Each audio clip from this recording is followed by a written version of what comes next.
Os behavioristas destacaram a importância de realizar nossas necessidades fisiológicas com alimentação, sono, abrigo e repouso. Porém, mais tarde, foi concluído que o caminho para a satisfação interna era muito mais complexo. Um dos principais defensores dessa abordagem à questão foi Abraham Maslow, na qual ele analisou as coisas mais importantes para nós, e para isso, criou um plano bem estruturado para explicar o trajeto da motivação humana, definindo os passos necessários para alcançar a autorrealização. A famosa hierarquia das necessidades, geralmente representada como uma pirâmide, dispõe na base as necessidades básicas e agrupa em camadas as outras demandas essenciais a uma vida de realizações. Na base, as necessidades fisiológicas representam a alimentação, repouso, sono. As de segurança é o do indivíduo estar a salvo e fora do perigo. As sociais, como afetividade, amizade e associação a grupos. A de autoestima, que é a de ter conquistas na vida e de ser reconhecido. E, por fim, a que definem o objetivo da vida e conduzem a uma intensa realização espiritual são a autorrealização, no sentido do desejo de autossatisfação, e a autotranscendência, que é a de se superar e se conectar com algo maior, como Deus, e ajudar outros a alcançarem seus potenciais. Agora eu vou falar um pouco sobre a teoria dos dois fatores. A teoria dos dois fatores foi desenvolvida por Frederick Heisenberg, com o objetivo de identificar os fatores que causavam satisfação e insatisfação dos empregados. Esses dois fatores são divididos em fatores higiênicos e fatores motivacionais. Os fatores higiênicos correspondem a tudo aquilo que está fora do controle dos empregados. São os fatores ambientais, como salário, clima organizacional, férias, bonificações, fatores esses que evitam a insatisfação do empregado, mas não promovem satisfação. Já os fatores motivacionais está relacionado com o conteúdo do cargo, ou seja, as atividades que o empregado executará, sua autonomia para decidir de qual forma fará determinada tarefa, o uso das habilidades pessoais e a responsabilidade. Esses fatores produzem satisfação. Podemos falar também um pouco sobre o enriquecimento da tarefa, que pode causar tanto efeitos desejáveis como efeitos indesejáveis. Podemos citar como efeito desejável o aumento da produção e também da motivação, e efeitos indesejáveis, um aumento na ansiedade do empregado por parte da nova tarefa que ele precisará executar, e também o sentimento de exploração, quando o enriquecimento da tarefa não é acompanhado por aumento da remuneração. Agora falaremos sobre a teoria X e Y de MacGregor. Por início, a teoria X é um estilo tradicional da administração, onde as pessoas, que seriam os funcionários desmotivados, trabalham em troca de recompensas, ou seja, o próprio salário que a organização oferece. Concluindo a partir disso que os operários não são aptos a assumir responsabilidades. A teoria X é uma administração de concepção mais rígida, autocrática, onde ela está focada primeiramente nas tarefas, esquecendo da parte humana, onde são vistas como meros recursos da produção, tendo em vista disso que a certos tempos são punidas pelo fato de não desempenhar o trabalho corretamente, ou seja, é também uma administração mecanicista. Não incentivam os seus funcionários a tomada de decisões. Ao contrário que podemos ver da teoria Y, onde é uma concepção de administração mais humana, própria da teoria comportamental.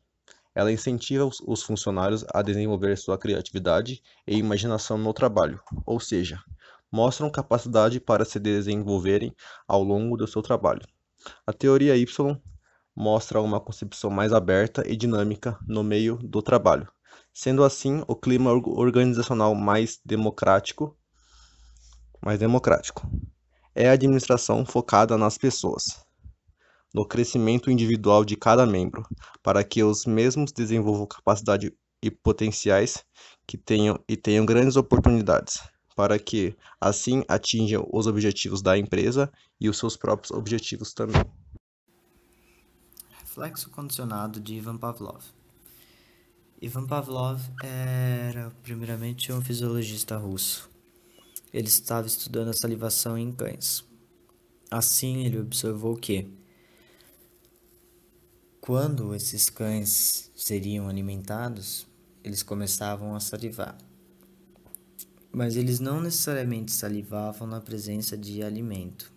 Às vezes, somente com a presença da equipe perto dos cães, os mesmos já começavam a salivar. Ele fez uma pesquisa e nisso ele diz que um estímulo incondicionado pode provocar um reflexo incondicionado.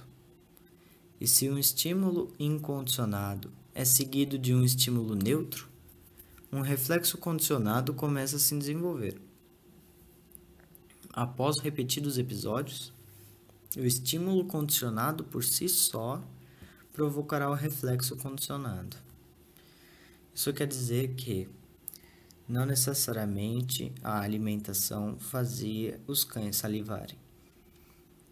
Se algum ritual era antecedido da alimentação, isso traria um reflexo por parte psicológica e então fisiológica dos animais. Isso significa que a interação com o ambiente traz respostas psicológicas e então fisiológicas que se alteram dependendo da combinação e repetição das interações. Assim que começa a ideia da psicologia como uma ciência objetiva. E essa ideia que foi adotada posteriormente por John B. Watson e seus experimentos. John Watson.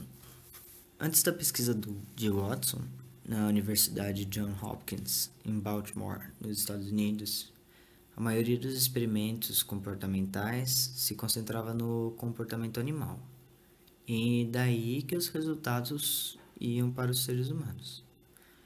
O Watson, ele acreditava que as pessoas tinham 3 emoções fundamentais, que era medo, raiva e amor.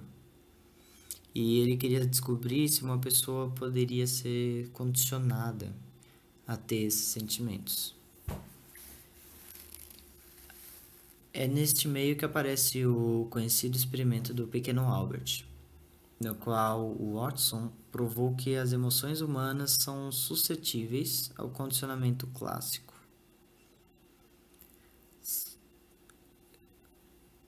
Foi esse condicionamento clássico que pode ser observado na pesquisa de Ivan Pavlov, que são os estímulos que trazem diferentes reações.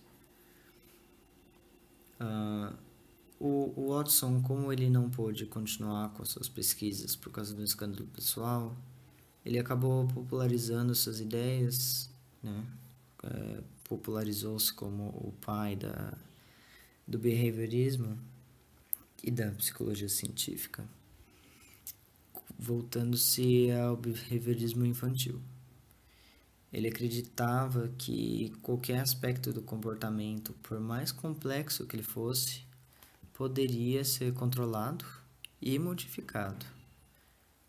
Assim, falando do behaviorismo infantil, ele dava aos pais das crianças a responsabilidade em inibir e fomentar certas características do meio, em vista do futuro da criança. O que ele estava dizendo era, dependendo de como os pais apresentassem a criança ao meio, ela se desenvolveria de formas diferentes. E que a mesma criança, se fosse em base a mesma crianças saudáveis, que tivessem o mesmo ambiente, tivessem a mesma relação com o ambiente, elas se desenvolveriam similarmente. Ou seja, pessoas com ambientes iguais pensariam, se comportariam de formas semelhantes.